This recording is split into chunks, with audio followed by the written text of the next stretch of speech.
a member of New York City. I'm a member of New York City for abortion rights. We are a grassroots organization building a movement for abortion access and reproductive justice. I just want to say, so when I was watching the Kavanaugh hearings, one of the most striking lines was Lindsey Graham when he told Kavanaugh, "You have nothing to apologize for."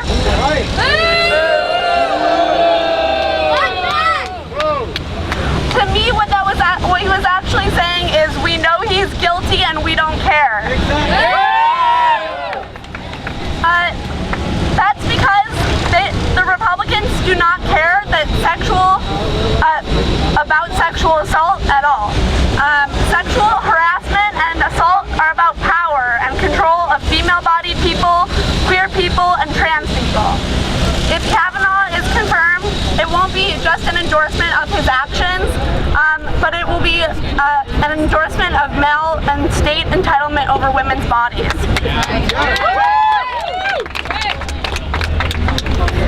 I used to work as a counselor in an abortion clinic in Detroit, and one of the patients that I worked with was 14 years old. She was 20 weeks pregnant, and she had been repeatedly assaulted by her uncle. She was afraid to tell her mom because of all of the shame and stigma surrounding abortion.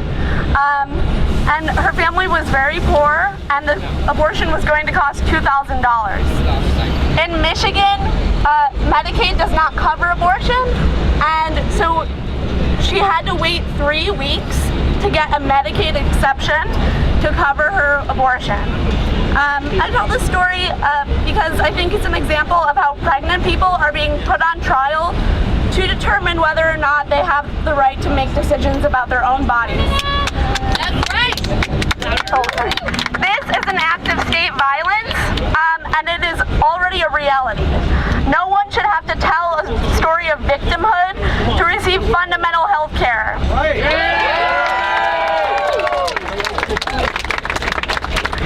The anti-abortion movement has been relentless in their tactics to harass women and pregnant people at clinics and legislatively through determining who can access an abortion. These laws disproportionately impact poor working class people and people of color in this country. Meanwhile, the Democrats have decided that abortion is politically negotiable. Just yesterday, Democratic Governor Jerry Brown vetoed a bill that would have required University of California campuses to provide medication abortion at their health centers.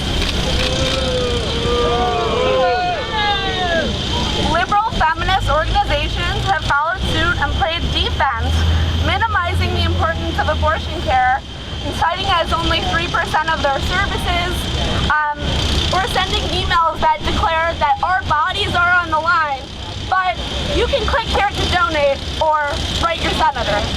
Yeah, right. I don't know about you, but I'm really tired of losing. When we fight for abortion access, we are fighting for the right of all pregnant people to make decisions about their bodies and their lives with dignity. In 73, when Roe was won, it was not because of sympathetic courts or legislatures. It was because of massive political pressure from below.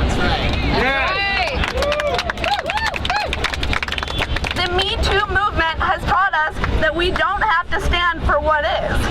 Our bodies are on the line, and it's up to us to fight. And when we fight, we can win. That's right. Every first Saturday of the month, there is a gathering at the Old St. Patrick's Basilica on Mott Street. And they march a group of 80 to 100 anti-abortion activists to the clinic outside, to the Planned Parenthood clinic, Margaret Sanger Center. and occupy the space outside of the clinic. The last time, on this Saturday, October 6th, New York City for Abortion Rights is holding an action at the church at 7:45 a.m.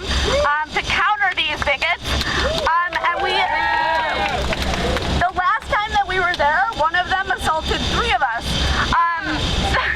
So we really need to turn more people out to show that we are here and we're fighting in the streets for these rights.